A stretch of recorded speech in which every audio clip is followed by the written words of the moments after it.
Well, let's get more from Intel's head of Europe, Middle East and Africa, the regions, of course, that make up the country's established markets and growth areas. Christian Morales, thanks very much indeed for joining us. A number of analysts on your results saying, you know what, when you're looking forward, and that's possibly one of the reasons why your shares fell in after-hours trade, you're just too optimistic. You're not taking into account that slowdown in Europe, the slowdown in America. What do you say to that?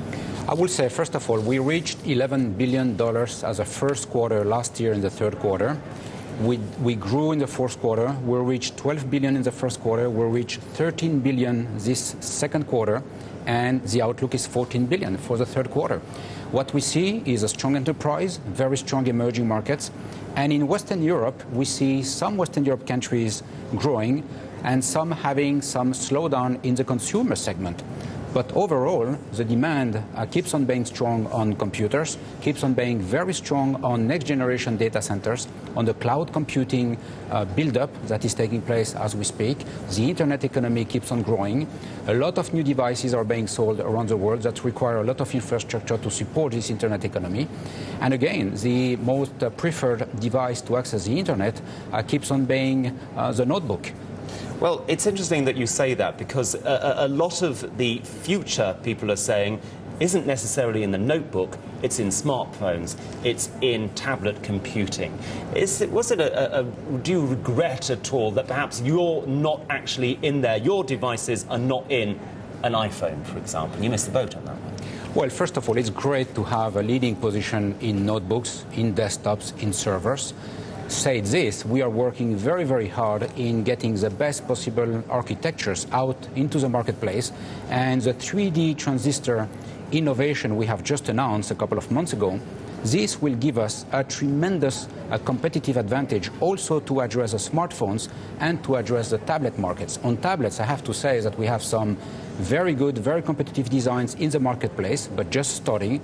We're going to see a lot more in the forthcoming quarters.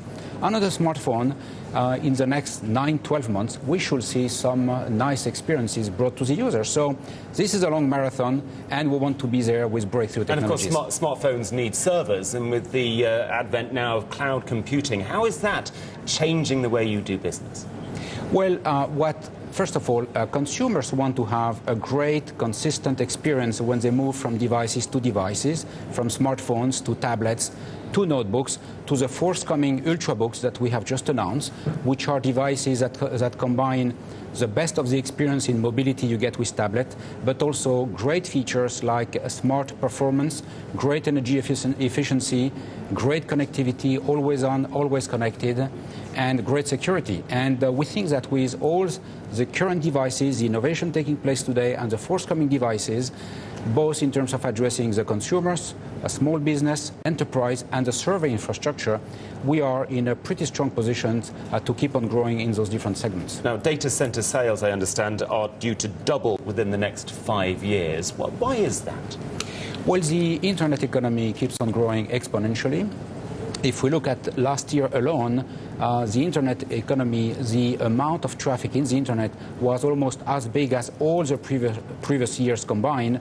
And in the next 4 or 5 years, we are expecting a doubling or tripling of the infrastructure that is needed, and 5 to 10x the amount of broadband that is needed to get all this internet economy supported and the users to have a great experience when they get connected to the internet. Not so long ago, you bought Fulcrum Systems. What was the synergy in that? What was the rationale behind that? Because some might say that was quite an odd choice. Well, what is important in the data center is to have great computing, which we have. It is to have great networking. We had a lot of it. This new acquisitions brings a lot of leading technology in the 10 gigabit Ethernet, for example, which is very important for the data centers. You need a great level of security, and you need data storage. And in all of those vectors, we have great technologies, and with this new acquisition, we are strengthening the positioning on networking. And very quickly, any more M&A activity in the pipeline? We have been doing a lot. We keep on investing through the Intel Capital arm. Interestingly enough, we reached the $10 billion invested since we started the Intel Capital initiatives. And here, Europe, Middle East, and Africa is very active from an Intel Capital standpoint, M&A, and we are growing very fast in this region in terms of hiring people, engineers, new projects, Intel labs, et cetera, So a lot of innovation going on to keep on bringing leading-edge technologies to the marketplace. Okay, Christian Morales, very good to talk to you. Thanks very much Thank you, for joining us My here pleasure. on Bloomberg today.